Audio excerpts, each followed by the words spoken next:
Good evening. I want to welcome you all to another James Connolly Forum. Tonight we have the pleasure of having Mark Dudzic, who's been a union activist since the late 70s, Oil, Chemical, and Atomic Workers Union. He was very active in his local in Rahway, New Jersey, becoming the president, and eventually became so involved that he became a very good friend of Tony Mazzocchi, who we're all familiar with, founder of a number of things, the Labor Party, occupational health and safety. And Mark became very involved in the Labor Party, and he's going to talk about that tonight.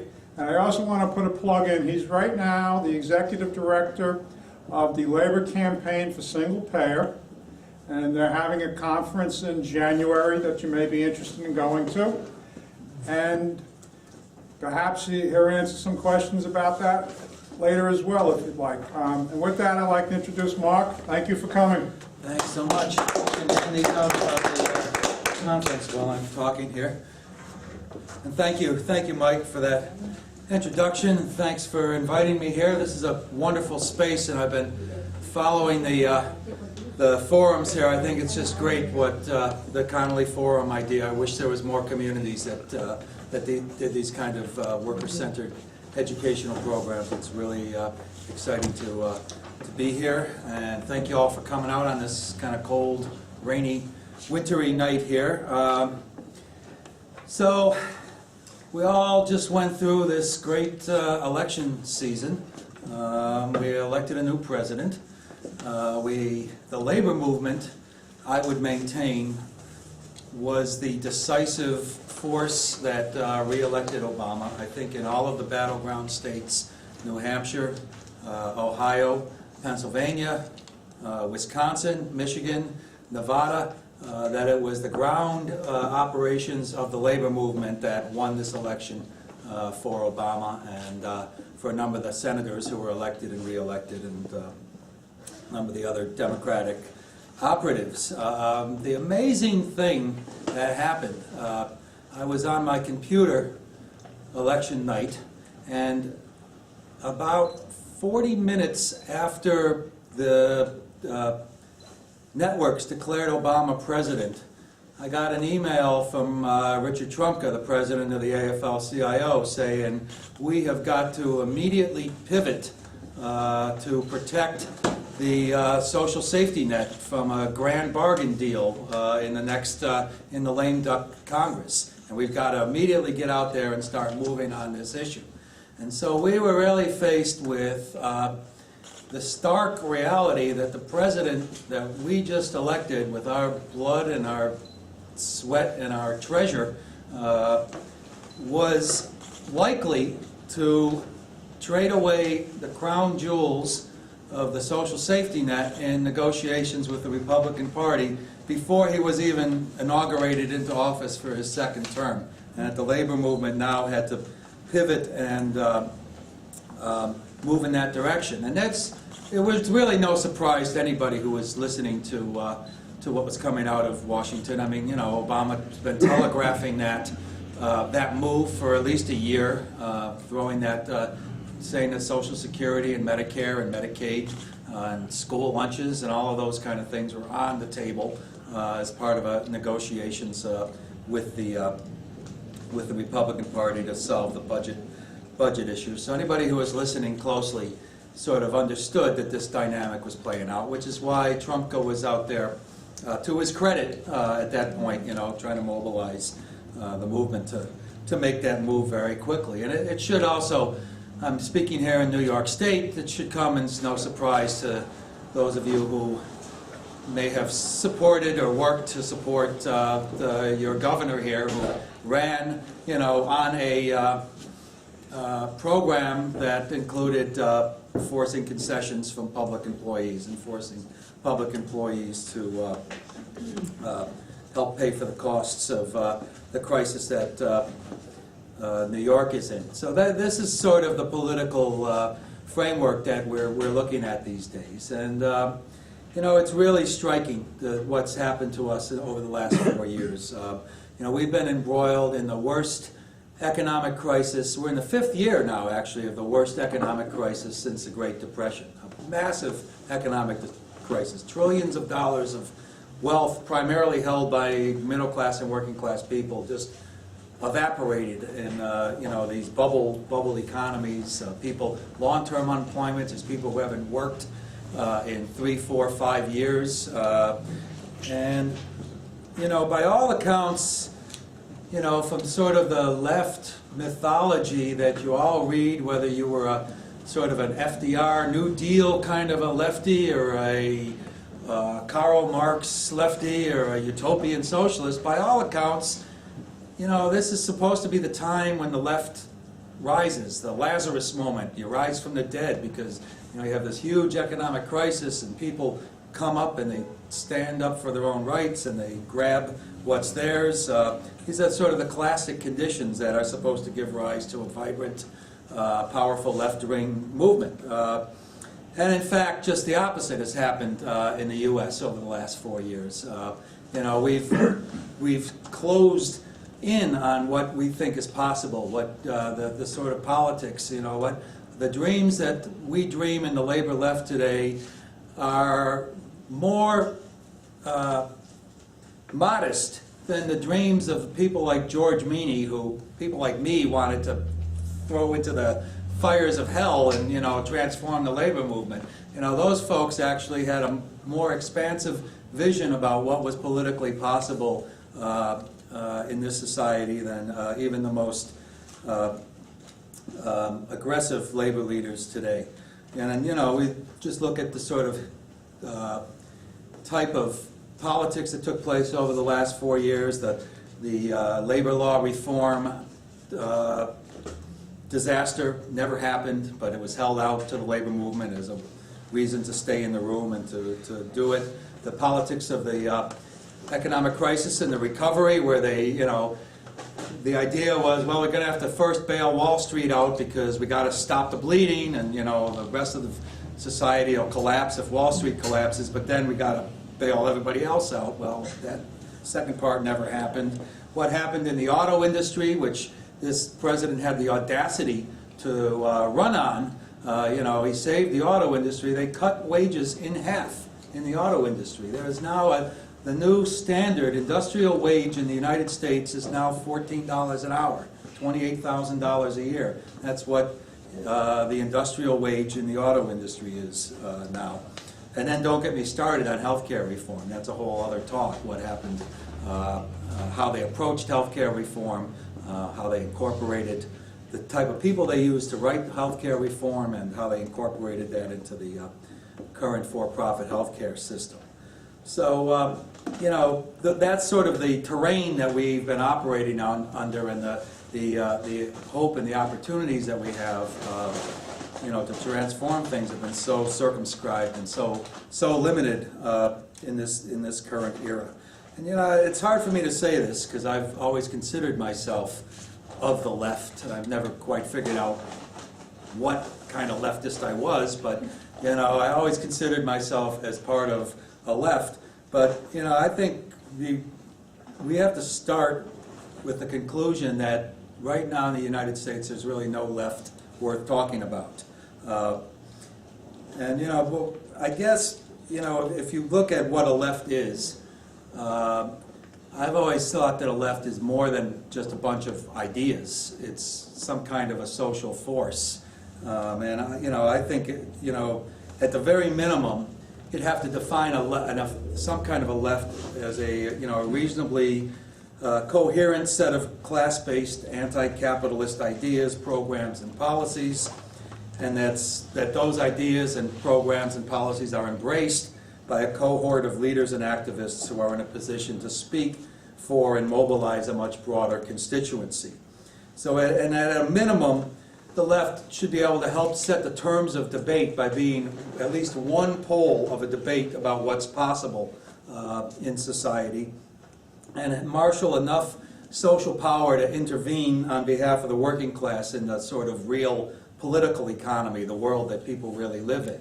And I'm not talking about sort of utopian constructions about a left, building heaven on earth, or a socialist commonwealth or whatever. I mean, I'm talking about real measures of social power that have, you could look back in history and measure things like the ability to influence both the wages at both an enterprise level and what we call the social wage, the broader conditions that working class people live under, the ability to affect decisions on urban planning and community development structures, the ability to intervene on behalf of the working class in the judicial and the regulatory arenas to defend the public sphere from encroachment. I mean, those are the kind of social power measurements that you could measure a left movement in, in very practical terms. And, even by that sort of very pragmatic measuring system, where is the left in this country? I mean, look at the wage issue. I mean, look at the auto industry. We used to, the auto industry used to set the standards for an increasing standard of living for the working class. And I came out of the Oil Chemical Atomic Workers Union. We used to look to the auto contracts to sort of set the standard for industrial workers and then, try to accommodate to that. Look at the development decisions. I mean, there's it's a huge fight in New York City about development. Where's the working class going to live and communities, and we've lost all those fights. Central Brooklyn now is this playground for rich sports fans and cultural people. It's becoming another Manhattan. We've lost those fights. Look at the regulatory fights. The director of OSHA, Occupational Safety and Health Agency, considers himself a follower of Tony Mazzocchi, this visionary labor leader. He came up with Tony, and he's been incapable of issuing a single new health and safety standard in the 4 years of his tenure as the director of OSHA. There's not been a single new standard issued here. So we have no right to even call ourselves a left anymore in this society. It doesn't really exist as a functioning social force. And I think that reality, that there is no real left in the United States, and the combination of that with this broader economic crisis that we've been living under has generated its own broad political crisis in the U.S. That's played itself out in very kind of almost contradictory ways. I mean, on the one hand, you have this rise of this right-wing populism that's based on the politics of resentment. And it has reached, let's be honest, has reached a lot of white working class people. And, the politics is, I lost my health benefits, why the fuck should why should I pay my taxes for that guy, public worker, to have health care benefits? I'm paying for mine. I lost my pension. So that's been grabbed by the right wing to kind of shift blame for the economic crisis, to develop working class rivalry and conflict, and it's a very powerful force. You saw it play out in the Tea Party moment, 2010. You saw it play out in the Wisconsin recall elections last year, and to some degree in Michigan, and to some degree in this election right now. So you have that kind of politics playing out among the working class. And when the working class doesn't have a left-oriented focus, people kind of go off in these different directions. They become captured by demagogic ideas. And then on the other side, you've had the rise of the Occupy movement and Occupy politics and real honest, heartfelt outrage about inequality and oppression and lack of opportunity, but it's not been able to be structured and focused in a way that can really influence either the political debate or influence, to convert that into real social power to affect the change in the terms and conditions that people live under. And again, because there's a sort of a lack of a real broader institutional left in this country. And to me, this is the great failure of American politics. And what happens then, that you lose hope. People lose hope. They think that change is impossible, that the current system that they live under is inevitable, is ordained by the gods, no hope is possible, and that's a real tragedy. And you see that playing out in communities all over the country. Thank you. And you know, I would maintain that a lot of that, the lack of a left, the total disorientation that we live under right now, a lot of that is because, unlike nearly every other industrialized country in the world, we never developed a class-based, working class political party in the United States. And you know, the reason for that, part of it is some of the unique political history of the U.S. and some of the unique experiences of the U.S. working class, and I really not going to kind of go into that tonight, and I'm probably not the one to answer all of those questions. But you know, suffice it to say that certainly in the post-World War II period, there was this period where, you know, after a period of very intense struggle that workers really had to fight really hard, there's a period where there was some kind of a social contract between capital and labor in the U.S. And that, you know, after World War II, workers for a generation were able to win things in the United States for themselves and for their families that workers in other countries had to fight revolutions to win, or had to form their own political parties to organize to win. And we were able to win them through bargaining and through a collective, what historians have called a collective bargaining regime, where, you know, we used the power that we had developed in the workplace and the unique position that the U.S. was in the world to win a period of unprecedented prosperity for a large section of the U.S. working class. And, you know, I want to, you know, sometimes the historians kind of gloss that over and they think it was handed to working people. I want to make it clear that, you know, even though we didn't succeed in creating a long-term class-based politics, that winning that social contract was not handed to working people. People fought hard to win that. People died, people sacrificed to preserve that contract. That's a reality in a lot of people's lives. But because of that kind of collective bargaining regime, the fact that you could deal through your employer to win benefits rather than deal through the state to win things as a social right, it created a very different kind of a culture for working class issues and working class advancement. And the history of that whole history made the U.S. working class particularly vulnerable to the rise when neoliberalism arose up and, you know, tried to transform society into a pure servant of capital, where capital was mobile and international, and you know, everybody had to serve capital. The U.S. working class was particularly unable to resist those kind of encroachments, and it's because it's a lot easier to take away the pension of people, enterprise by enterprise, than it is to cut everybody's Social Security.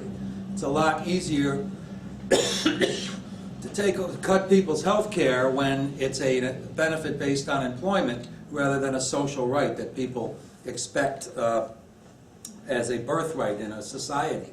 And so they were able to use that relationship to really kind of disarm the working class and make it much harder for them to resist. Now, workers in every country in the world are fighting against neoliberalism, but they've started their fight from a higher position than we were able to start our fight from, and they have the advantage of having class-based parties and class-based institutions to protect them.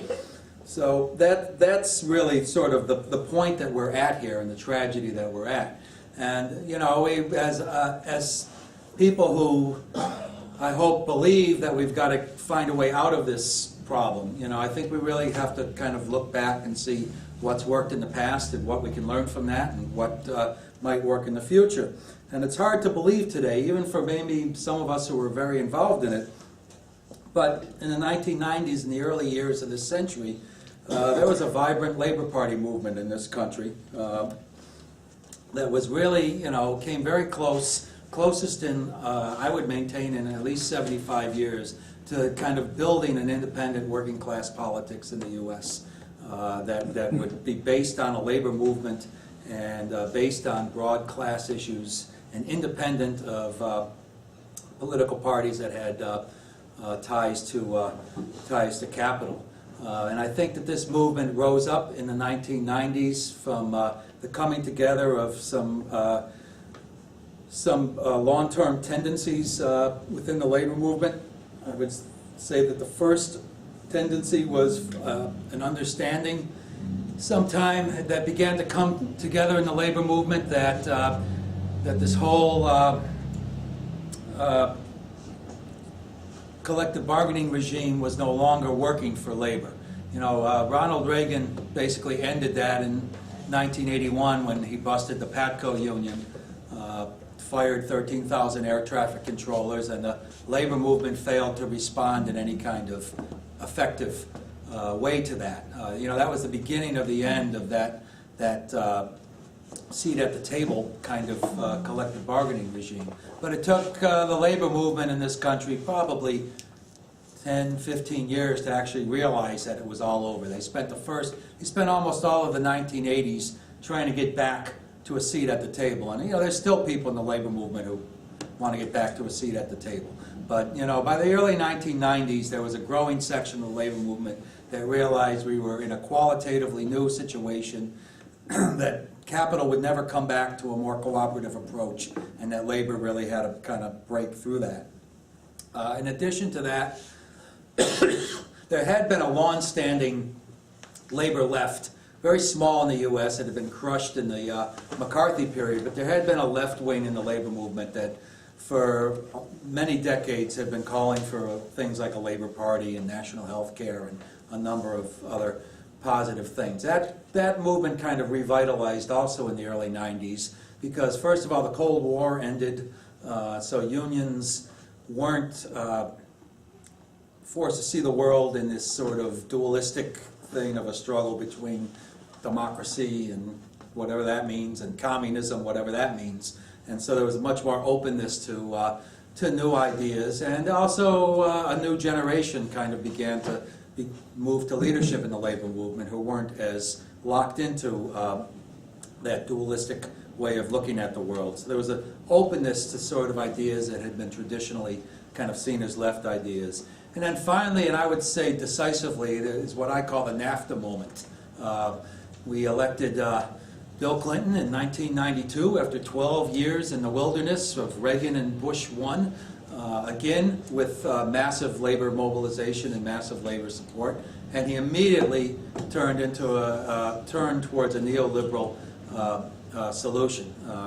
You know, he moved to eliminate welfare and make it a limited benefit for people. Only a Democratic president could have done that and moved that through Congress. He completely botched health care reform at a time when we could have won health care reform. There was a huge popular movement in support of health care, and single payer was clearly the preferred option in the early 90s. They screwed that up. And then you know, he pushed through the NAFTA agreement, the first of many of these globalization agreements that really marked the end of the sort of industrial working class as we knew it in the U.S. And that was really a time when people began to, in the labor movement, figure that, you know, we got to have some other option beyond the Democratic Party. We can't rely on the Democratic Party anymore. And it created both a cadre of people who wanted to actually break through, and an even bigger group of people in the labor movement who were willing at least to tolerate those of us who wanted to make that break, because they were so pissed at the Democrats that they couldn't abide them anymore. And that whole understanding and that whole beginning of these ideas about a labor party were part of a brief period of a real upsurge in the U.S. labor movement that was taking place in the mid-90s. We figured out new ways to fight. There were these corporate campaigns that were finally beginning to win some victories for workers after 15 years of concessions. There was new leadership in the Teamsters Union, which at the time I believe was the largest union in the U.S. They rejoined the AFL-CIO, created kind of new dynamics in that situation. We had an insurgent slate come to power in the AFL-CIO in 1995. The only contested election in the history of the AFL-CIO. We elected this guy John Sweeney, and Rich Trump, who was the secretary-treasurer. And you know, there was a very hopeful moment. The promise was that we were going to organize 1 million new workers a year into the labor movement. That was the goal. It was America needs a raise, 1 million workers a year into the labor movement. People thought it was going to happen. People thought it was going to be possible to begin to move forward. We started winning strikes again. Labor movement opened itself up to sort of intellectuals, left intellectuals who had been kind of excluded from the labor movement. There's a whole kind of new spring, new ideas coming forth. So there was all these dynamics taking place in the mid-90s that really, I think, gave rise to the Labor Party movement. And my union played a major part in kind of launching a real concrete effort to build a Labor Party in the mid-90s, the Oil, Chemical, and Atomic Workers Union. 1988, Progressive Caucus won national office in the union. My colleague, Tony Mazzocchi, who was this labor visionary, had been a leader in a number of fights from during the post-war period against nuclear proliferation, kind of conceptualized the whole occupational health and safety movement as a fight against corporate power, won the OSHA Act, fought with Karen Silkwood, who many of you will recall was a nuclear worker who was murdered in the midst of a fight with a company called Kerr-McGee in Oklahoma. So Tony was really recognized as a labor visionary, and he was elected to office with a guy named Bob Wages in my union. And part of their campaign was that we have to find a new way to do politics. We got to start talking about a labor party again. And the opponents in that campaign told them that they were crazy, that this was a stupid idea, that no one would want to do this kind of stuff. So in order to prove that it had some resonance with people, they commissioned a survey within our union that asked workers how they felt about the politics that their unions did and about politics in general. And they found that in our union, something like 65% of the members said that neither major party represented workers' interests. 53% said, without any prompting, we had done no internal education, 53% said it was time for workers to have their own political party. And then Tony encouraged other unions to administer the same survey to their members. And dozens of unions did it around the country. And wherever it was done, didn't matter where it was done geographically, it didn't matter what the race of the people were, the occupation, the sex of the people. In every place it was done, a majority of the respondents said that neither party represented workers and that it was time to start talking about workers having their own party. So it really began to generate a discussion. In our union, there was a tradition of rank and file democracy, and we used that as an opening to have a top to bottom discussion in the union about politics and what we should be doing and where our resources should go and how we could begin to launch this operation. And a number of other unions had similar types of internal discussions. In 1999, our union designated Tony Mazzocchi to work full-time on the idea of reaching out to labor about the idea of a labor party.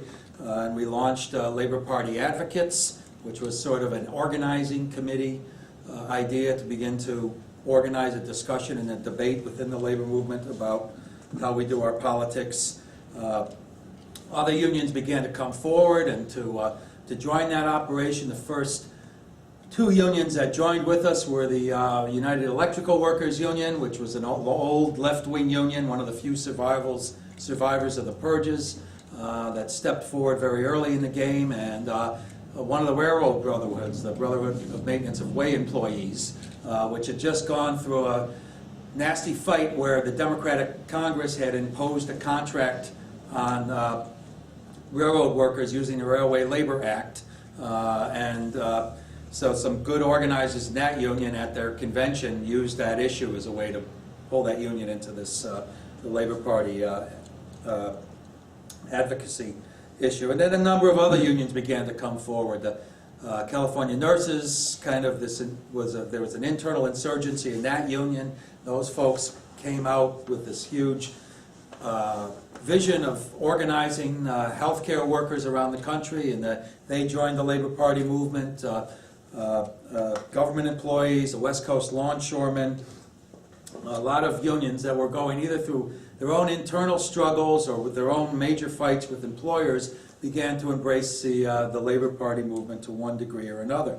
And there's a whole series of public forums, public events. Some of you were part of them. I see the 1996 convention shirt there. We had a period of 2 or 3 years where we had tried to organize public discussions and public forums about what a Labor Party would look like, what it would do, whether we should launch it, how we should launch it, what should the rules be about a Labor Party, and it culminated in a founding convention in 1996 in Cleveland, Ohio, attended by 1,400 delegates representing over 2 million workers from around the country.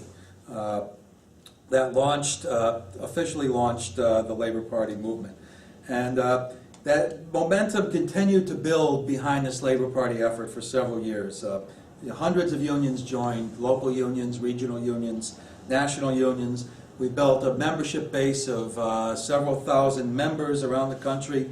A number of unions actually negotiated check-off agreements where members would join in the shop and have $1 a week or $5 a month taken out of their pay to pay their Labor Party dues as part of their, instead of giving money to COPE or some of these other political funds, they gave it directly to the Labor Party and organized these internal structures. A lot of my locals in my union in particular did that. Labor Party began to publish a monthly newspaper, Labor Party News. That was, I don't know if you brought any copies with you, but it was tried to really address working class issues in new ways. We developed these educational programs called Corporate Power and the American Dreams, which were worker-based education programs that thousands of workers participated in. It was an education about the nature of power and the economy. We held forums and discussions in major cities all over the country. We ran and won non-binding referenda for single-payer health care in Maine and Massachusetts and Florida. Did working-class cultural things. We were part of the whole debate about the future of the labor movement for several years. And this organizing impetus really kind of peaked probably right around the turn of the century, around 2000, where that we're building more and more momentum. We're moving forward, trying to figure out how to begin to really coalesce this as a real party. It never was a formal political party in the American sense. It never coalesced around an electoral operation, but it was trying to pull together the critical mass within the labor movement that would be capable of making those kind of breaks with the party. And we peaked in the late 90s, and then we really entered a period of decline for several years. And there was a number of reasons for that decline. First of all, I would say that we lost the battle of globalization. Those trade agreements ended up destroying the industrial sector of the working class, the organized industrial sector of the working class. A number of unions that were founding spirits in the Labor Party just went out of existence, both at a local level and nationally. My union ended up having to merge first with the paper workers, which was a disaster. They based, the promise was they were going to continue some of these efforts, but they didn't. They defunded them. They removed Tony Mazzocchi from an official position as Labor Party representative of the union, and then eventually it ended up in the Steelworkers. So, you know, we lost that kind of density that we had. Politics changed after the 2000 election. If you remember, that was the stolen election of 2000.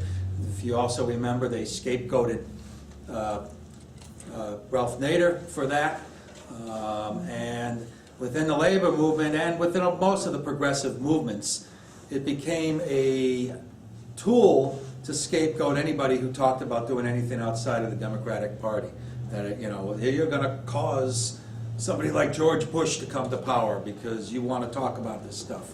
So, you know, it became a very powerful trope to kind of purge any talk of political action that wasn't confined to electing another Democrat to office.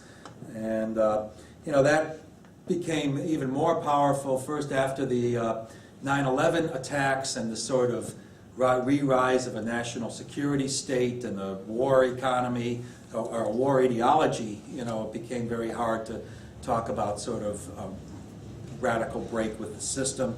And then, you know, just the viciousness and the stupidity of this guy Bush created a necessity to have anybody but Bush run the world. So, you know, by 2004, you know, the urgency was to get rid of Bush. It didn't matter who, you know, and we chose this guy Kerry, who turned out to be completely incapable of beating an idiot. So, but you know, anybody but Bush became the politics of the entire progressive movement. In 2002, we lost Tony Mazzocchi, passed away after a long illness. You know, Tony never believed in the cult of personality, and I think he was pretty careful about kind of cultivating a broad group of leaders and activists, but it still was a loss. He had been had this incredible connection with all levels of the labor movement, from the top to the bottom, and had a you know, a strategic outlook and a body of experience that we lost when we lost Tony. And then unions actually changed through this period. You know, this upsurge that was taking place in the mid-90s ended sometime in the 2000s. Unions began to retreat again. They lost members. They lost the capacity to think beyond just circling the wagons and defending what they currently had. There was a rise within the labor movement of what I call Sternism, sort of a global corporate union perspective that said unions can't win by being some kind of transformative social force. They can only survive by cutting a new deal with the sort of new masters of the global economy and finding a new relationship and proving themselves useful to those masters in some way or another. And that was sort of the new ideology of and this was the wing of the labor movement that was the more dynamic wing. That was their new ideology, you know, was create this usefulness to global capital as a way to save the labor movement. And there's no room within that kind of a labor movement for some kind of a left-based transformative movement like a labor party movement. So you had a labor movement that was no longer capable of sustaining that. Our last real effort, organized effort, as a labor party was a 2006 effort to support the establishment of the South Carolina Labor Party, which wanted to emerge as an electoral party in South Carolina. It was a very interesting project. Labor is not very strong in South Carolina, but it knows, because it's not very strong and it's so attacked, it knows who its friends and who its enemies are. And labor in South Carolina, unlike most other places, was ready to sort of break with the Democratic Party, and just they saw no value maintaining that relationship. The Democratic Party in South Carolina had basically you know, joined the sort of right-to-work regime in South Carolina. So there's no real reason to stay there. And they were prepared to, to kind of throw down in a new way, and supported an effort that signed up 16,000 South Carolinians in an effort to get the Labor Party registered as an electoral policy in South Carolina. And that was sort of a bridge too far. We weren't able to sustain that project as we really felt that the labor movement might move to South Carolina, both because it was not a strategic state in the Democratic political Bible, and because it could provide some new ways to think about how to organize in the South. That didn't happen. The Labor Party was incapable of envisioning that potential. The labor movement was incapable of envisioning that potential. And then politics continued to collapse inward. And then, quite frankly, the rise of hope with the first Obama candidacy kind of made it very difficult, particularly in South Carolina with the history of racial politics and how that's played out in South Carolina. It made it very difficult to talk about anything that would interfere with the Obama campaign in the 04 or 08 election cycle. So that was sort of the last real effort. By the late 2007, the Labor Party kind of suspended its operations, stopped accepting affiliations and individual membership, and kind of waited to see where the movement would bring us. So that's sort of where that brings us to today. I would maintain. How are we doing on time here? How much? What do I got? About 10 minutes more? Try to bring it in. So I would maintain that we did a lot of things right in the Labor Party movement. Now we've got to study those things and think about those things and think about how they apply to today. I think first of all, the party building model that we embraced was very unique in the U.S. experience. It was a very patient, inclusive organizing model. There's a tendency among leftists, not among the left, because there isn't a left, but among leftists, to think that you organize by pulling together the usual people that you can pull together and coming up with a shopping list of all the issues that those usual people think are important, and putting them all up, and that's your organization, and there's your program. And that's been the sort of the practice, at least since I've been around in the 1970s, and we tried a very different approach that tried to work with working class movements, with working class institutions, take a very patient approach, think about how to build a very inclusive organizing project. Tony Mazzocchi always had a rule, and it was like, if you can't get that passed in your own union hall, don't bring it here and try to pass it. You need to go to your own people, build a constituency about that issue before you demand that it be embraced and taken up by a broader movement. And that was sort of the style of organizing. Let's build some unity around and some trust within a movement around these inclusive issues, and then we can begin to construct a much more programmatic approach. Secondly, we understood from the very beginning that unions had to be at the core of any kind of left working class based party. You could not construct a party separate from the labor movement.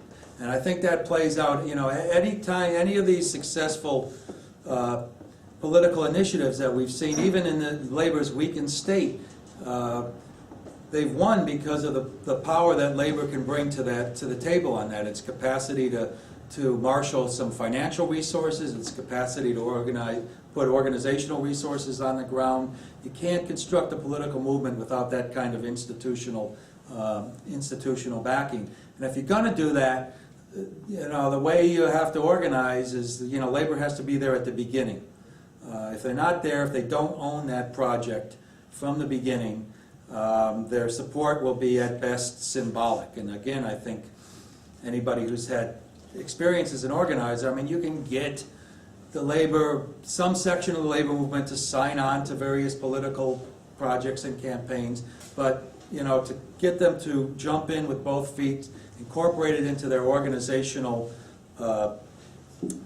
vision of themselves, you have to have them there at the table from the beginning. They have to have ownership and incorporation in that project. So unions have to be at the core. At the same time, it has to be a movement that can speak to the potential of the labor movement, the potential to speak on behalf of all working people and not just be seen as sort of a defense of the interests of a shrinking section of the working class. So it also has to be expansive as well as holding on to its labor core.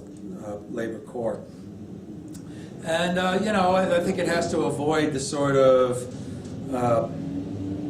we avoided the sort of liberal talking point kind of politics that don't really organize people, that bring people together in ways that don't really treat them as the real actors in history, but treat them more as the sort of audience for other people's history. You know, it was really a question of getting people to understand that this was their party, that they had ownership over it, that these were their issues. They could bring them back home to their unions, to their communities, and be very comfortable talking to their neighbors about these issues. It was about them coming into some kind of a political birth as political actors.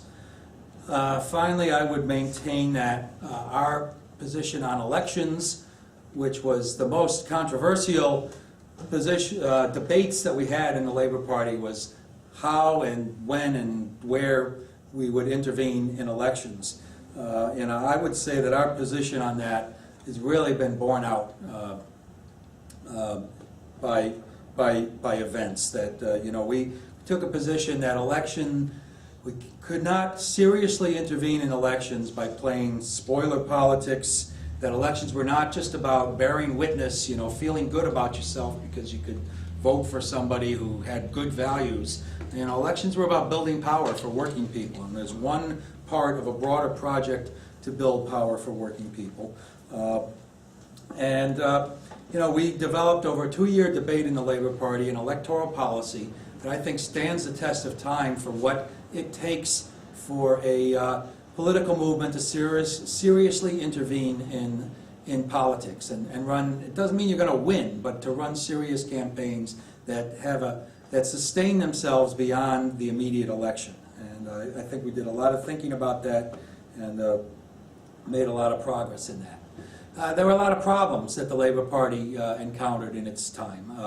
You know, first of all, you know, obviously, you know, in hindsight, if hindsight was foresight, whatever, you know, we came together too soon to call ourselves a party. We probably should have continued the idea of a Labor Party advocates group, a looser idea, brought in a broader section of the labor movement.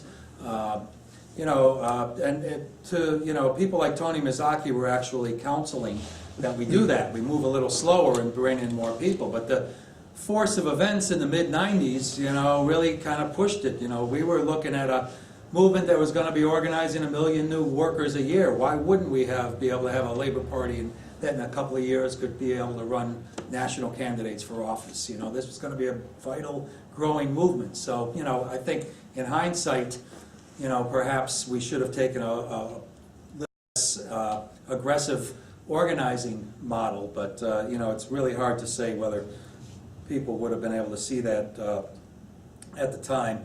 A lot of the structures we created didn't come together. We had these internal union structures based on the sort of traditional union jurisdictional structures, and then we had these chapters that sometimes had some very good, effective relationships with both unions and with the broader community.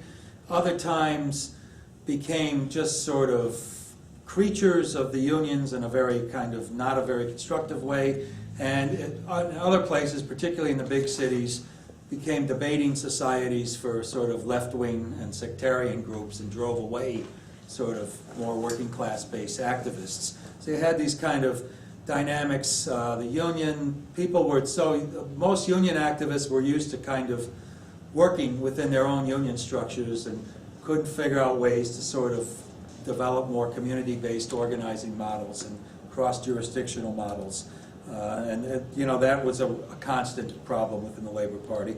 And you know, a lot of a lot of the supporters of the Labor Party, the unions that endorsed the Labor Party, were practitioners of what my friend Steve Early calls resolutionary politics. They passed resolutions that said they supported it, but they didn't really do anything to really kind of transform themselves into Labor Party activist organizations. So a lot of these, the support was a mile wide and an inch deep in a lot of places. Now some unions, my union of course and a number of others, really did embrace this as part of their whole internal organizing strategy, but there was a lot of sort of resolutionary politics going on. And then, the big conundrum, the big unsolved problem is, we failed to really come through with a strategy that could really extract labor from the jaws of the two-party system in any kind of effective way. That's not just a question of it's not just a question of will, right? That, it's only because we got these corrupt, venal labor bureaucrats that are preventing us from leaving the two-party system. There's all kinds of instrumental relationships that the labor movement has built up around the two-party system that it's very hard to move from, engagement to complete disengagement. The wages of hospital workers is dependent on the Medicaid rates that the New York State Legislature determines every year. School teachers' conditions are dependent on who runs their school boards in their communities. There's all of these relationships that impact the survival of the labor movement and the welfare of the working class. And so it's a very difficult situation, particularly in a two-party winner-take-all political system. This is not a parliamentary system where you can build a parliamentary alliance with other political parties and kind of negotiate from a position of power. So that became a major problem. Even the most militant unions involved in the Labor Party movement could not really sort of envision the sort of complete break with the two-party system that would be needed to kind of extract us from that. But I would maintain that none of these problems were insurmountable, and none of them were really the cause for the demise of the Labor Party movement. The real demise of the Labor Party movement has to do with the demise of the labor movement as an effective social force and as sort of the anchor of a left political movement in this country. And as the labor movement began to contract and to retreat and to turn in upon itself, it became inconceivable that a Labor Party movement could survive within that broader labor movement. And so by the late 2000s, I don't know what you call that period, it just became very untenable to call the Labor Party a Labor Party anymore, because it did not have any kind of significant base within a national labor movement. We still had a number of unions that supported it almost out of sort of a sense of moral obligation, that they believed in this idea, but there was no longer the belief that it was a vibrant idea that was going to be capable of transforming both the labor movement and ultimately of society. So, that brings us back to today, and, here we are. There's really no labor movement right now that can sustain a Labor Party. And there are mornings when I question whether this diminished and beleaguered labor movement that I've spent my whole life in, is even going to ever be capable of doing anything more than fighting this constant retreat that it's been fighting for almost my entire working life, until it diminishes to such a point that it's no longer relevant in almost anybody's life. So, I think that we face this reality of this movement itself is on a retreat, and that I think that to some degree at this point you have to look for some of the change coming from outside of the borders of the formal institutional structures of the old labor movement that I grew up in. You see things happening right now like the movement of the Walmart workers and the fast food workers in New York City, and some of these worker center-based projects that are clearly trying to articulate class issues and organize workers to advance their conditions, but without linking it to the sort of formal representational structures of an institutional labor movement.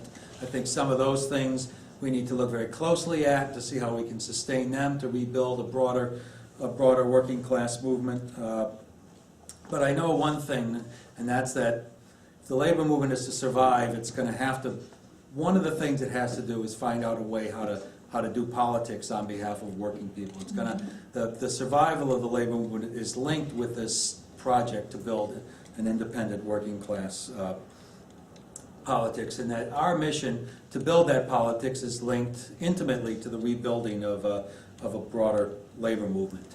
And just because this is not Labor Party time right now doesn't mean that there's nothing we can do. I think we can really start now to begin to discuss and debate these issues. I think this is a crucial time.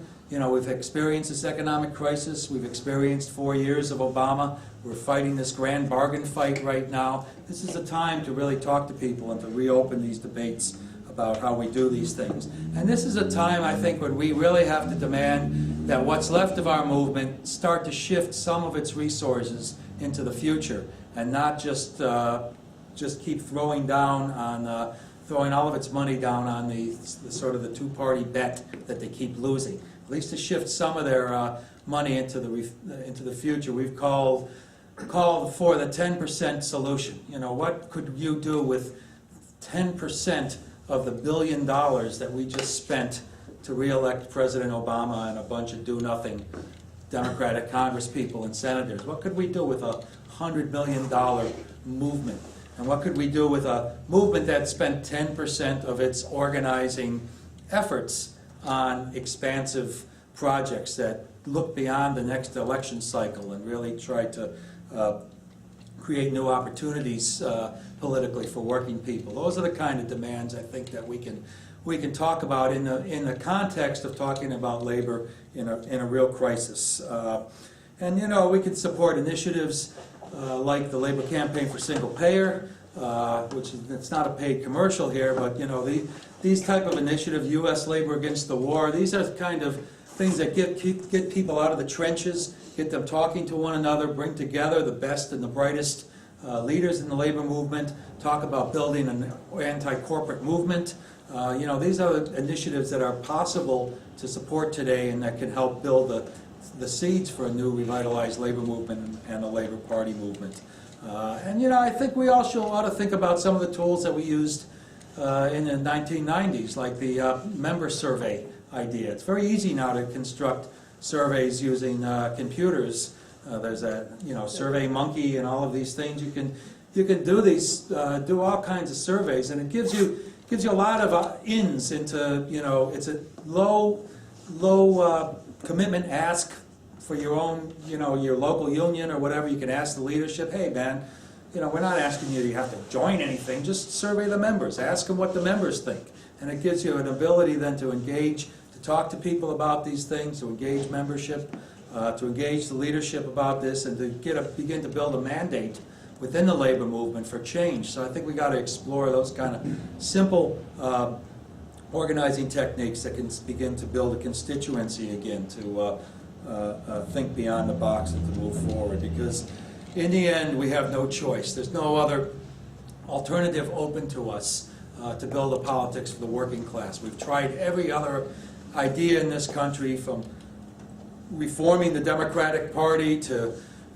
sort of Green Party sort of candidacies, to the working families idea here in New York, the fusion politics, and none of them, and these things that we've tried them extensively over the past 20 and 30 years, none of them have been able to break out of the box. None of them have changed the conditions of life that we live under. So we have no alternative. We've got to find a way to rebuild a politics of labor, and we've got to connect that project to the broader project of rebuilding the labor movement. And I'm here for the long run. I believe that this is possible. There's moments of hope. There's moments when people come forward in the Occupy movement, when workers, teachers in Chicago stand up to Rahm Emanuel, when workers in Wisconsin spend all winter out on the streets fighting for their bargaining rights. We know that workers will stand up and will fight when they're properly inspired. And those are the moments we got to grab. Those are the teaching moments that we've got to use to rebuild a movement for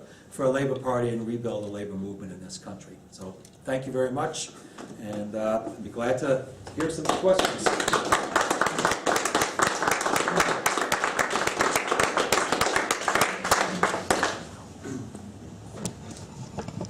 Are you going to chair questions? Yes. Well, more a comment than a question, but I want to know what your response to this is. You described how the labor movement has been in a state of retreat for what, the last 30 years or so? Ever since I joined, brother. And Might be my fault. right, the more we retreat, the smaller and weaker we get. And maybe there should be the answer is more counterintuitive. You know, as we get smaller and weaker, maybe we need to become more aggressively militant. Now, I'm a union activist, and where I work, I've actually created little labor study groups and things like that. And what I'm hearing is that actually a lot of working people actually want more militancy. That they see the union that they belong to as weak and ineffective because it simply doesn't go out and inspire them to do militant activism. I mean, they don't want to vote for just another Democrat. That's going to screw them once again. And I'm not just, it's not just me being some leftist who's saying this. It's like, I hear this from people where I work, who are not, ideological leftists or anything. Yeah, look, there's dialectic here, right? The labor movement is weak and militant because it can't defend its members' rights. We can't, it's virtually illegal to strike in this country. They can destroy you, like that on the picket line, unless you've been able to marshal broader social forces. So, on the one hand, you have this great yearning from members and from unorganized workers for a militancy, for a fight, but you don't have the structures that you can marshal to win those fights. And so it's very frustrating. I mean, I was a labor leader, not a big labor leader, but I negotiated hundreds of contracts, and you have to take that calculation when you're sitting across the table from this multinational corporation, and you got these 50 workers in the swamplands of New Jersey, and with a company with 500 plants around the world. How far you can push those people, and what you can ask your members to do, and when you can inspire them to fight and to win rather than to commit mass suicide. And it's a very difficult dynamic there to do that. You have to create the conditions where you can actually win. That's why I think that, like, this Walmart movement, I find very exciting, because they've kind of created a momentum where you build sort of confidence that you can do these things, that they'll be supported, that they won't bring disaster down upon you. That's sort of the dynamic, I think, to build a movement. So people are yearning for some alternatives, but we have to be very strategic about how we build that power and build that fight back. I'm going to start on the right, just work across. Go ahead. Hey, you're as far right as you can go in this left group. Actually, it's, I have a question in response to this, and then the question I was going to ask. One is, so is that an issue around law, right? That the laws need to enable workers to win? Is it really a legislative issue around the rights of workers to is that where that sits? So that's, I said I have a second question. Sometimes it's law, sometimes it's people making their own law. You know, there's a dynamic that happens there when it's all a question of how you build confidence in people that change is possible, and protect and nurture that movement until it gets strong enough to make that change. Those are real kind of tactical decisions. So, you know, the law certainly has a lot to do with it, but the fact that we have insufficient social power to sort of kind of create our own reality also has another thing to do with that. You know, I mean, they crushed the labor movement in the 1980s with using laws that were passed in the 1930s. And they crushed it because they realized that labor was no longer capable of producing the kind of social disruption that built that labor peace in the 40s, 50s, and 60s. So, you know, in the end, it's really a question of power. And what was your second question? Well, that was really following from the structure of the piece from the 40s and the 50s was really built, as far as I can tell, on the deal. The labor would focus on wages, working conditions on the ground, and would stay away from the prerogatives of management. And the question is that, so labor's now gotten screwed out of their end of the deal, so it's the time to forget the other side of the deal too. That, is it not time for labor to say, we can run these shops. What do we need this management for? Yep. And if that, because the labor movement becomes a movement of taking over of operation, of excluding these multinational corporations from our community enterprises, that we can run this ourselves. Is that the kind of invigorating, transformative union political movement that's necessary? Yeah, I think so. I think, you know, people have got to disabuse themselves that a deal is possible. You know, I think that was really the sort of the poison of this new kind of sternest view of labor, was that they wanted to reconstruct it on this much more grandiose global kind of a scale. You know, I think you've really got to disabuse yourself of that, and you have to find new sources of social power. I mean, we don't have the power to shut production down the way we did in the 1970s. You know, I was around during the rise of the mine workers insurgency. I mean, you know, 150,000 mine workers had this country shut down through a whole series of wildcat strikes. And I don't know, what year was that, 73 or something like that? You know, there's very few industries where we have that kind of power to sort of affect things in the way that we did 30, 40 years ago. So, you know, that kind of comes into play also. You know, if you shut down every fast food restaurant in Manhattan, it's a little different than shutting down the coal industry when that's 80% of electrical generation for an industrial society. Next question. Fred? Are you drinking? I've been a leftist and a worker, and worked on the shop floor and gotten those votes for policy shifts in unions. And I've been branded as a leftist nonetheless in the labor movement for most of my life. I really think, and then I won't belabor the point, we should have ran candidates. We had a statewide structure here in New York. We could have done a lot better than the Working Families Party, and I think that was, in retrospect, a huge mistake. But I don't want to belabor that, because we're in a real quandary now. There's been lots of attempts to do a lot of things in the labor movement, but I contend that its exclusivity, its opportunism, its corruption, its anti-communism has made it impossible to move forward. And what I think, and I'd like to hear your comments on, is we have to say that at this stage of the capitalist system, there's no room for deals for working people. And the capitalist system itself is tearing down this country, this world, this ecology. So do you think that, this gentleman over here says, threatening management's prerogative to run business a certain way, and saying that private property should be shared may be the only way to really unite people, and I don't think it can be under a Labor Party banner anymore. Labor has been emasculated to 10%. Less.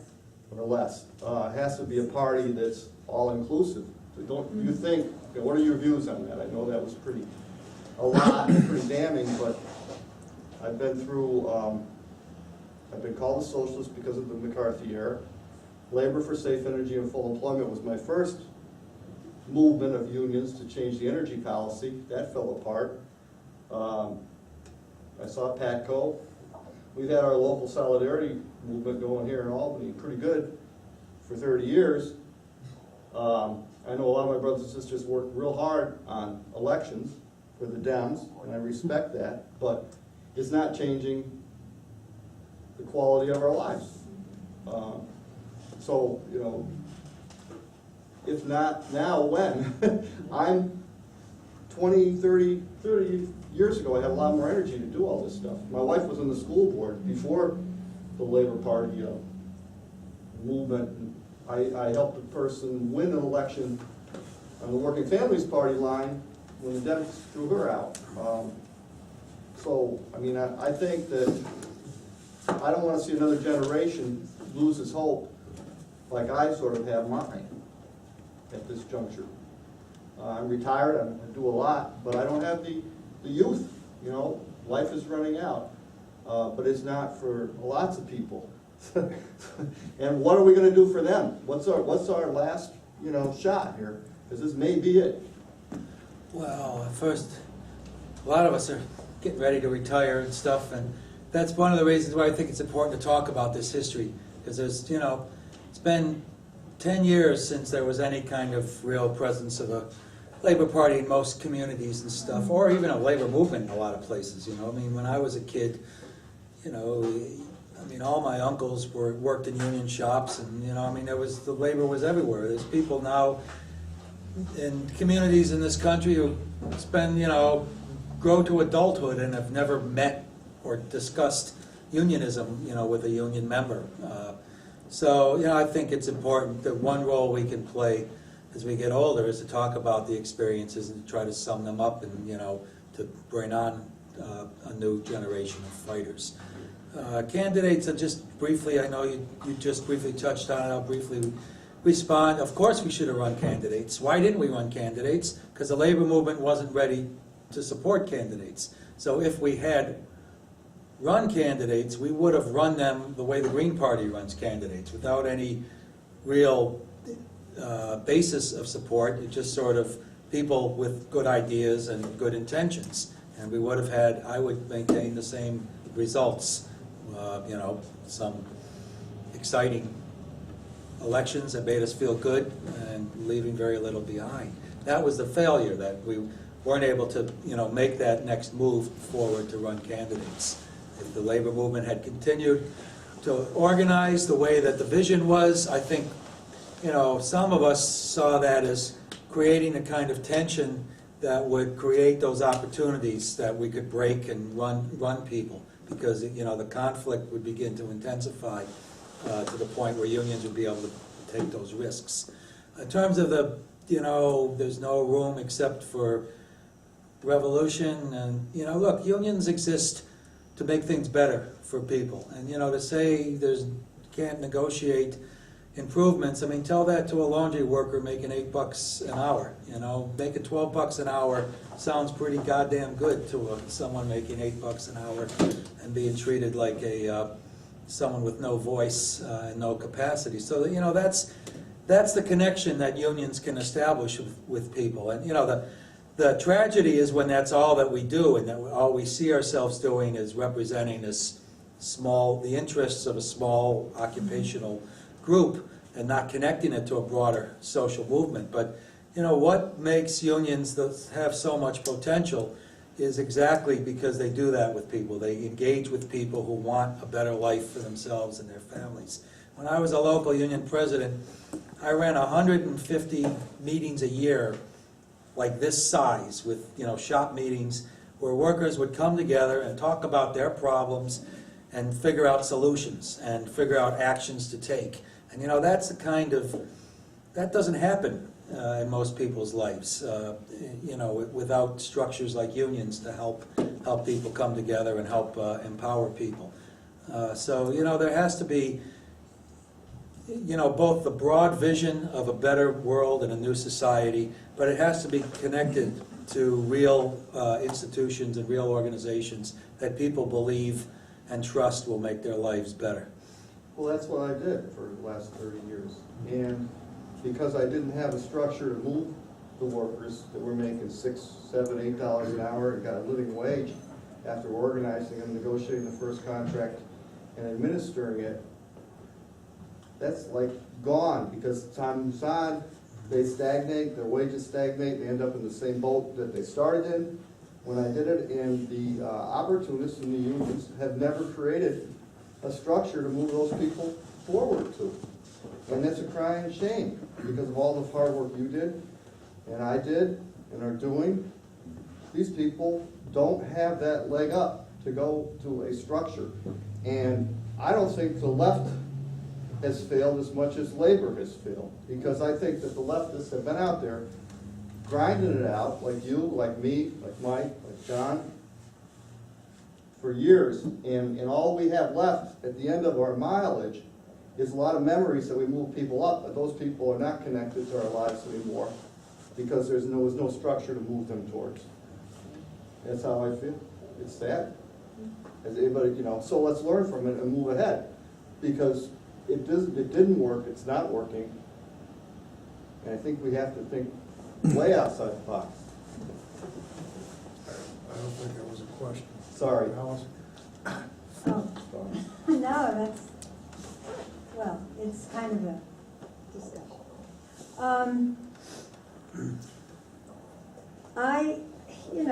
These things you're raising are very difficult because so much has changed in this country. We did have a period from the 30s, I'd say up until the end of the 70s, when we had a strong, mostly national labor movement in, manufacturing. We were, after World War II, we were the most powerful manufacturing, had the greatest manufacturing sector of any other country because Europe had been destroyed. Well, the vast majority of those jobs have gone overseas. So that power I don't see it coming back, okay? At the same time, you also have to look at jobs that currently are cannot be sent overseas. And they're service jobs. And they're nurses, they're teachers. Now this is so far, because I'm sure they'll come up with ways to replace those jobs as well. But for now, we have low-wage service workers, like the Walmart workers. We have, the public sector jobs. So they have a certain power. I see that nurses have a certain power. And that's not just because of their position, but because of the leadership being taken by the nurses union. Okay, so that's one issue. I think the other thing is that we're so segmented. If you look at Europe, you look at Germany, for example, they only have about 6 or 8 unions.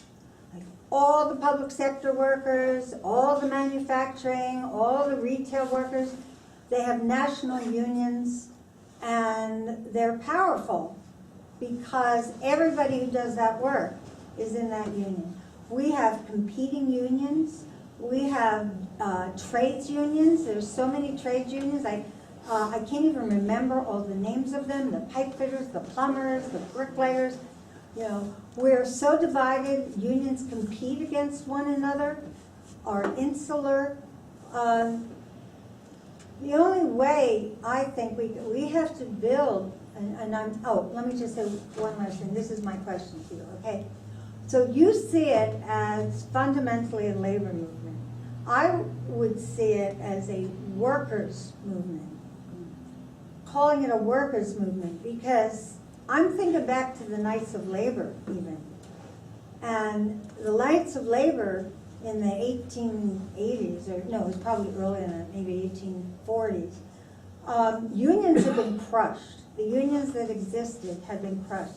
So they formed these associations, in a sense, that had workers and farmers and small business people, and basically then it became a national movement. Now it didn't last very long because unions then were able to emerge, more powerful unions, like the railroad workers, which was crushed also. So my question to you is, what does it mean to say that with labor being weak now, that we build a movement that only includes union people, unionized workers, which are shrinking as we speak, rather than a union that is open to people like Walmart workers who want to unionize, or what the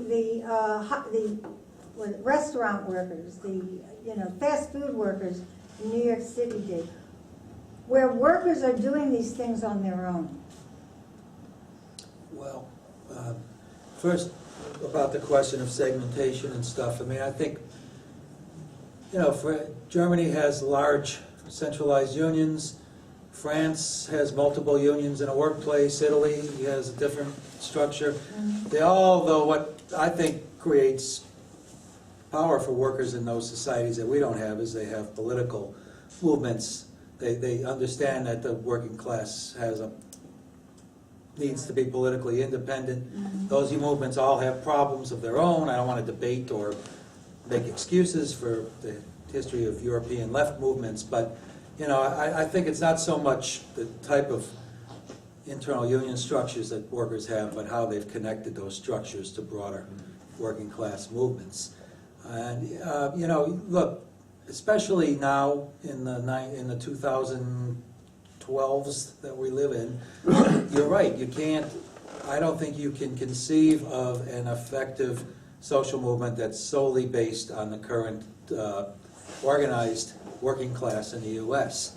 However, I think the only way we can conceive of building a working class social movement is to link it to a revitalized labor movement. That is a movement that organizes workers as workers at the point of production as well as in society, politically, and other places. So we got to find ways to rebuild that movement. But I think that we need those fundamental institutional structures that workers themselves want. I mean, that over half of all workers today in the United States would vote for a union in their workplace if the election was free and unobstructed by the employer. They want unions. They want workers understand that they're better off having unions. They don't have them because they're afraid and they can't and all kinds of other reasons. So, we got to find ways to connect those two. So you're right that we can't just try to rebuild the Labor Party movement based on this shrinking, retreating labor movement that exists today. But to think that you can just construct it out of the air, I think is just is not going to happen. It has to be part of a much broader labor upsurge in this country, and that's the challenge. I mean, that's why it's so hard. And I think one of the ways that we begin to rethink this thing is understanding what the real obstacles are, and not just thinking that that the solutions are very easy, and if only we did this one thing differently. And then look, the other thing is a lot of these early sort of working class movements really were kind of multi-class movements. They weren't really working class movements. There's a lot happening in the U.S. at that time. People were being forced into the working class, and small farmers and small shopkeepers and stuff were being kind of forced one way or the other into these bigger things. I don't think that those there's not a huge group of small farmers that you can build a populist movement around anymore. I use that as an example. Other sort of people that maybe in the 19th century created some opportunities for politics. So I think the class lines are much more formal than they were 150 years ago. So there is some of my friends from the Labor Party days have this. I've been debating with them. They have this dream about reconstructing the populist movement. They think that the whole Wall Street collapse can build a broader movement around sort of anti-Wall Street politics. And I just don't think that the political class dynamics exist to do that. But, I could be wrong. I mean, I think this is a time to really debate those kind of ideas and try new tactics and see what works and what doesn't work. I just have one other thing. Alice. Oh, I'm sorry. Somebody else? Go ahead.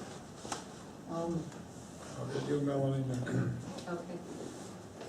Yeah, I read Leslie Leopold's biography of Tony Mazzocchi pretty carefully a while ago, and I was, the way that Tony handled, he's very conscious of the place of Reds within the union movement, and the way that he finessed that was pretty amazing.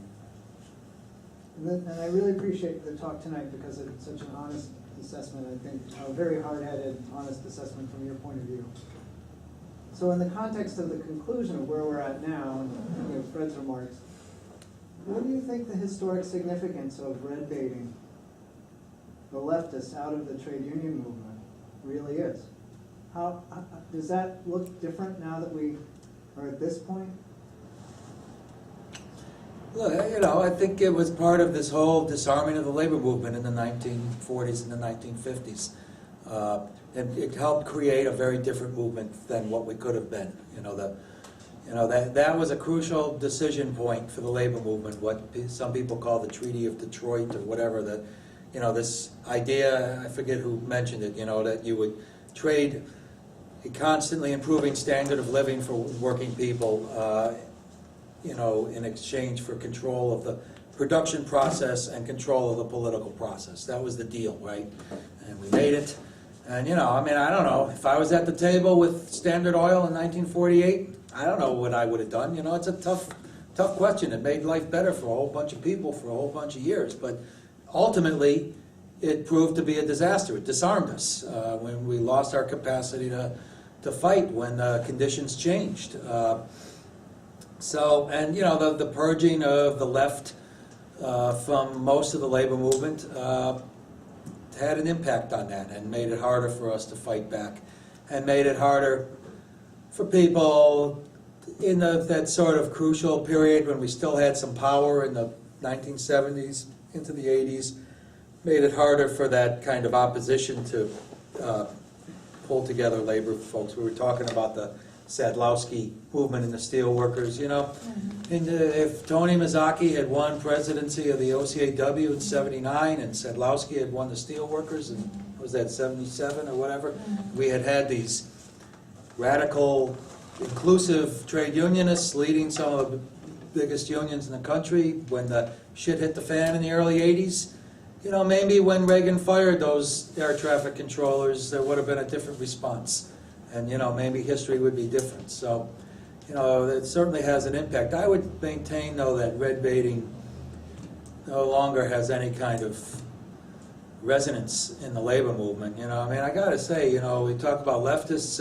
Most of the people running unions today come out of some kind of left position. A lot of these folks were, probably would have denounced me as a right-wing blah blah, when they were student radicals at Cornell or Penn or wherever they went to school back in the day.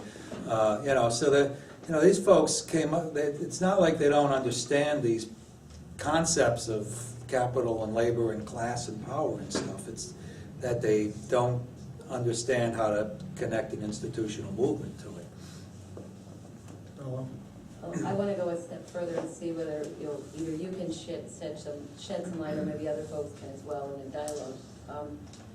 I see the critical piece now as a cultural shift, and I want folks to sort of, if you can touch on this, and maybe other folks have ideas, how do we make that cultural shift? Because we're not in Argentina, we're not in Mexico, we're not in, you know, places that have a tradition of unions and are still effective. We're now in a society that has shifted away, and Alice touched on the idea of, you know, trying to go at it as a workers as opposed to a union movement. But what are your thoughts? How do we make that cultural shift back in the right direction?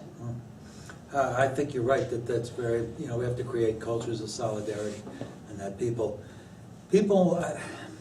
this is probably a generalization, but I think that in the U.S., people don't, in general, see the workplace as a place of where power can contend. They've ceded power to the other side in the workplace. And, you know, there's certainly exceptions to that, and, you know, we've got to create, and again, that's why I have so much hope for these new movements, you know, because, you know, not only does it sort of empower people to do that, but it forces many more people to take a stand and say, hey, yeah, you know, these people are, you know, they're right, you know, they shouldn't have to work for $8.50 an hour and not know their schedule until they wake up in the morning. And it creates, hopefully begins to break down some of those barriers. But, you know, I really think that you know, that really is a crucial issue, is to, you know, make people, help people understand that, you know, they can contend for power in their work life, and build the sort of cultures that will support those kind of fights. Any other questions? Tom? It's not so much a question as a comment. You touched on one of what I think is the major problems in building a labor party, is that we have this goddamn winner-take-all election system. You know, if we had a parliamentary system like in Germany, where we can get 5% of the vote, you can get seats in the legislature, I think things would be a lot different. But this winner-take-all, it straitjackets us into a two-party system, and it's ruining the country. Yeah, I mean, it's clear that, you know, I didn't really touch on it, it's a different talk, but we've got to figure out, get our arms around this whole issue of electoral reform as we try to build power for working people. And, you know, it's hard, it's a very wonky issue, so, you know, it's hard to organize people around, you know, runoff, instant runoff voting or something. You know, you don't go to the barricades over that like you might about Social Security or something. So, you know, it's hard to think how you build around that issue, but, you know, obviously it's got to be part of the change, because, you know, you just can't contend in this money-based political system right now. So, you know, we've got to find our way to some kind of reformism. I think parliamentarism is just the scope of change that would be needed to create a parliamentary system in the U.S. is just not really conceivable. But, you know, there might be other interim reforms that we could do to begin to create some space in the electoral arena for resistance.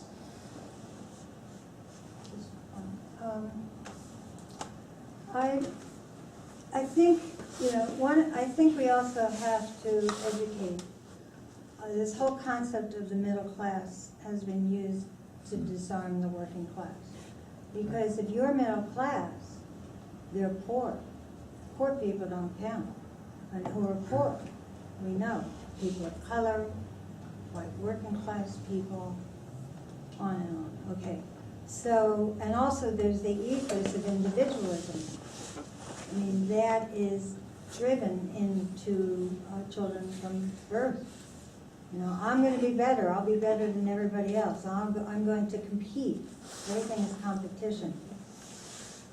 So we have those kinds of things. But for me, probably one of the most hopeful things for me was watching what happened in Chicago with the teachers. Because what they did is not only Karen was able to mobilize 98% of her members to be willing to go out on strike and to support this. But they mobilized the community, they mobilized the parents, they had the parents behind them, they had the community behind them. And so often, strikes are about strictly collective bargaining issues. And I even think of all the, the support stuff we did around Verizon. The people, they couldn't relate to it. They just couldn't relate. We want to protect jobs and make more money. But what they did in Chicago is really, to me, a model for how we can both build union militancy and win the public support behind what we stand for. Yeah, look, I think Chicago was just really inspirational, and they did everything right. That was, and it wasn't just Karen Lewis. She was Right. part of a whole team of people that Right. came together, took that union over, and developed a broad strategy that went out to the community and beat this powerful political machine. It's just inspirational, and we need more of those kind of victories. But even the Verizon fight, I think, gets back to what you were saying about the sort of cultures of solidarity, because Verizon had what was it, New York Telephone back in the late 80s. There was a similar fight with the same workers Right. in 1989, 1990. 1990. It's over health care, and Right. they were able to frame that fight as a fight of all working people That's it. for decent That's health the- care. that's And there was a the- lot of And solidarity. they had a huge, they won that strike because people came together on that was the issue. That's They right. tried to do that this time, maybe not quite as well because they knew they had to probably cut a deal in the end and they didn't want to build too many hopes up or whatever. But it didn't have the resonance That's right. because we didn't, we've lost in that 30, how many years is that, 20-something years, we lost some of those cultures of solidarity that could kind of build that empathy. When I first, my local union started organizing water treatment workers, sewer workers in New Jersey in the 1980s, and we built powerful public support for the idea that these workers, deserved fair health care and, a living wage and things like that. When I left Jersey in the early 2000s to go down to DC, when we tried, we had a concession campaign in one of the plants and we tried to go to the public, we kept getting these attitudes like, screw these people, I'm getting screwed all day on my job and, why should I support these people? And, this real politics of resentment has kind of emerged over the last 20 years. It's played too by the right, the right-wing talk radio and stuff like that. When we were organizing in South Carolina, I was down there a lot and driving around and listening to the radio. There's not a single, that's the only voices you hear. You Right. hear Right. right-wing Hate radio. hate people and then wacko religious Religious. hate people. Yes. And it's just, that's what, Bombarded. pardon? Everybody is bombarded. And that's the culture that people live in, and that's how they try to understand the world with Right. the ideas that surround them. So Right. it's it's a very different culture in a lot of ways, and we've got to find our way through those things. And again, that's why unions are so important, because they create a different narrative for working people, and that's why white men who have no union membership vote reactionary Right. Republicans. What's the number? 60-40. But if the same white guy is a member of a union, he's going to vote Exactly. Democratic by Exactly. 60-40. I mean, there's not that that's always a full measure of someone's ideological position, but they create an alternative narrative for working people to fit into the world. And the less of a labor movement that we have, the less of a working class culture of solidarity we have. I just want to comment, the phone workers strike in 1990, they were on strike for 18 weeks. This time, they were called back by their international leadership after 2 weeks.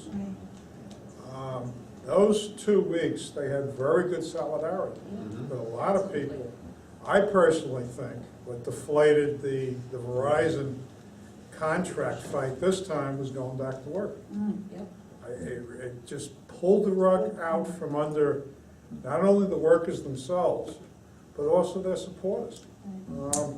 You know, because then you go up to this year with the Chicago teachers, where they were so solid and adamant that she actually kept the strike going for 2 extra days just to make sure the members are on board.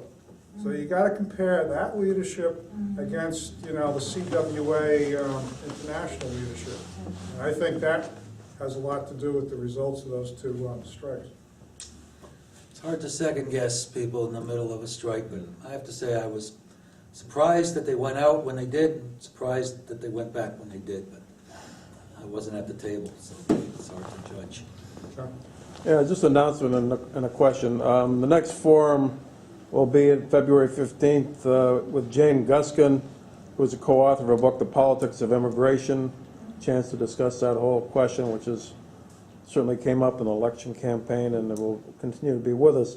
And the question I have is, where do you intend to go with this whole initiative of a discussion around the Labor Party issue?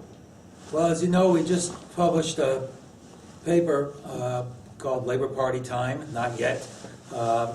It's sort of structured similar to the talk I gave tonight, and we're hoping to set up a interactive website and begin to generate a discussion and a debate. And you know, I'm hoping that we can start to have meetings like we just had here tonight around the country, where labor activists can begin to come forward and discuss and debate their history. And you know, I think we don't have a monopoly on labor history. I think that people came out, there's a number of experiences that we ought to be talking about and debating. You know, the experiences of the Working Families Party in New York, I think, is something that's time to sum up and talk about what works and what doesn't work. People have had a lot of experience with democratic insurgency politics and stuff. I think we got to open up the debate to a broad range of ideas and begin to think about you know, what we learn through all of these different things and what we can begin to do to begin to build power for working people. So I'm kind of excited that we have an opportunity to do this. I think we're getting a very positive response to this effort. There were tens of thousands of people who were involved in the Labor Party effort around the country, and you know, I think we want to hear from those folks and hear about, you know, what people think is possible today. So, you know, I'm hopeful that we can begin to have a discussion and a dialogue, and that we can connect with these new movements like the Chicago teachers and new worker organization and stuff, and you know, connect our experiences with theirs. Okay. Thank you very much for coming. Thank you.